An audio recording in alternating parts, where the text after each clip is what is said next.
Hello everyone, welcome to another episode of Nate's DIY Gardening. Today we're going to do a little short video on how to water your garden. There are several different ways to do that.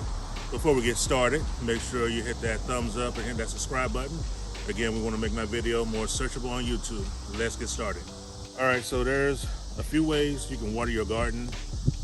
Some ways you can do a drip hose or a circle hose. Some ways you can do a kind of a sprinkler system where you go back and forth, one of those things, or you can just do a water hose. So for me, right now I have a water hose just because we're renting where we're at right now, and I don't want to invest in too much things as far as setting up a soaker hose or a drip system. Some of those things you can put on a timer. So some of the things you want to talk about when you're watering your garden. Right now it's towards the evening, so I'm getting ready to water my garden because haven't had rain in the last few days. A couple of things you want to keep up a note. If you're going to water your garden, make sure you do it in the morning, early in the morning, or late in the evening. You don't want to do it during the day because if you get water on your leaves and stuff and it's real hot like it is this summer here in Kansas City, the last few days it's been like we're getting ready to go into the mid-90s. If water is on your plants during the middle of the day where it's the hottest, the leaves on the plants can get singed and turn to like a white papery type thin layer and kind of die off. So you want to make sure when you're doing your watering, make sure you do it in the morning or do it in the evening. It also depends on the plants that you're watering. So right now we have my tomato plant, my 3 slicing tomato plants here on my Brandywine. You can see I already have some big ones down there. So waiting for those to turn green. So they're doing pretty well this year. So for tomatoes, when I spray, I'm usually kind of down like this.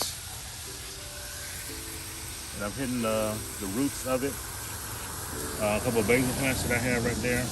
But for my tomato plants, I have to make sure as much as possible I'm hitting the base.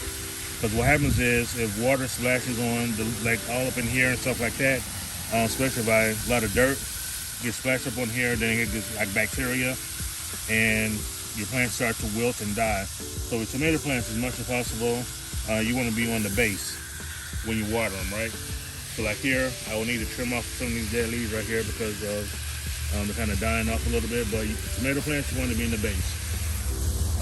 Basils, it doesn't matter. So my tomato plants, I'm doing the base. And one thing about watering, usually when I have a full garden, it usually takes me about an hour to water my garden when I'm doing with a water hose versus a soaker hose. I can just turn on the hose, let the soaker hose run for about 30 minutes or 45 minutes, and then you'll be fine. The reason it takes me a while to water because you got to make sure that the water is getting all the way down deep. You don't want to be like surface layer. So if you want to water for like 5 or 10 minutes, what happens is you get that first half an inch wet, but deep down below, it'll still be dry. So it usually takes a while to water when you're watering your plants. So for my tomato plants, I usually hit the base, but if we come over here, these I just spray. I don't have to worry about the leaves dying off or anything like that because sweet potatoes are used to the heat and moisture and stuff like that. So I just spray in here with no issues. A bell pepper plant, kind of the same thing. I try to hit the base much as possible, but if I get water on the leaves, the bell pepper plants are fine. We'll let the water on their leaves because they're not as sensitive to the water as say my tomato plants are. So when you're watering, just make sure you understand your plants. You know what your plants can deal with. Some plants don't mind them being sprayed all over the place, they're fine. Certain plants you gotta hit the base to make sure you don't serve their their pH balance and the overall health of the plant. So again, just a quick video on watering. The goal is hopefully get another place, and then at that time, I probably will install like a soaker hose system with a timer on it, so I don't have to be out here. I can just put it on the timer, and it goes when I'm not here or I'm away from somewhere. But that's it for now. Again, hit that subscribe button, hit the thumbs up button. Let's get my videos out there more searchable. Make sure you share them to your friends. And also, if you have a comment, leave your comments in the comment section, and I'll make sure that I answer them. Until next time, see ya.